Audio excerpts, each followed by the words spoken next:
भूत प्रेत के किस्से सुनने में बेहद रोमांचक और दिलचस्प लगते हैं, लेकिन क्या हो जब यह किस्से सिर्फ किस्से न रहकर एक हकीकत की तरह आपके सामने आए। आज की युवा पीढ़ी भूत और आत्माओं के होने पर विश्वास नहीं करती, लेकिन जिस पर आप विश्वास नहीं करते वह असल में है ही नहीं। यह तो संभव नहीं है। आज हम ऐसे ही भूतहा स्थान से आपका परिचय करवाने जा रहे हैं, जिसके बारे में कहा जाता है कि इसका निर्माण स्वयं एक आत्मा ने किया था।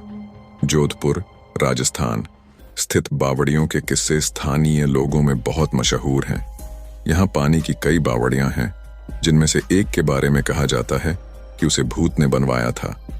जोधपुर से लगभग 90 किलोमीटर दूरी पर स्थित रठासी नाम का एक ऐतिहासिक गांव है। मारवाड़ के इतिहास पर नजर डालें तो ये झात होता है कि जब जोधपुर में रहने वाले राजपूतों की चंपावत शाखा का विभाजन हुआ तो उनमें से अलग हुए एक दल ने कापरड़ा गांव में रहना शुरू किया।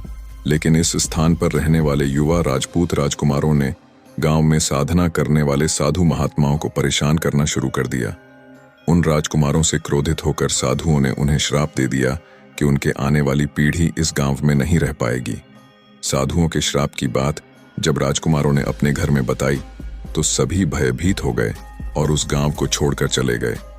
इस गांव को छोड़कर वह जिस गांव में रहने के लिए गए उस गांव का नाम है रठासी गांव। यह जोधपुर से लगभग 90 किलोमीटर की दूरी पर स्थित एक ऐतिहासिक गांव है। इस गांव में एक बावड़ी है जिसके बारे में कहा जाता है कि वह भूतों के सहयोग से बनी है, अर्थात उस बावड़ी को बनाने में भूत प्रेतों ने गांव वालों की सहायता की थी। ठाकुर जय सिंह के महल में स्थित इस बावड़ी को देखने के लिए लोग दूर दूर से आते हैं। इस बावड़ी के विषय में यह कहानी प्रचलित है कि एक बार जब ठाकुर जय सिंह घोड़े पर सवार होकर जोधपुर से रठासी गांव की ओर जा रहे थे, तब रास्ते में ठाकुर साहब का घोड़ा उनके साथ साथ चलने वाले सेवकों से पीछे छूट गया और इतने में रात हो गई। राजा का घोड़ा काफी थक चुका था और उसे बहुत प्यास लगी थी। रास्ते में एक तालाब को देखकर ठाकुर जय सिंह अपने घोड़े को पानी पिलाने के लिए ले गए। आधी रात का समय था।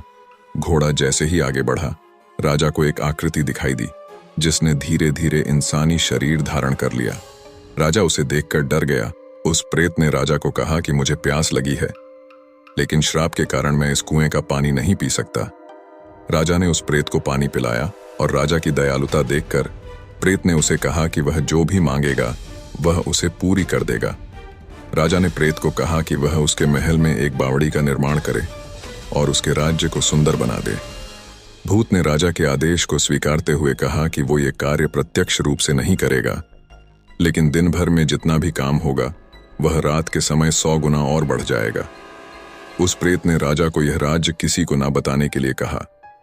इस घटना के 2 दिन बाद ही महल और बावड़ी की इमारतें बनने लगीं। रात में पत्थर ठोकने की रहस्यमय आवाजें आने लगीं।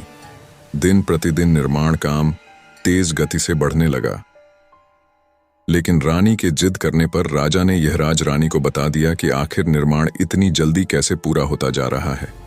राजा ने जैसे ही यह राज रानी को बताया, सारा काम वहीं रुक गया।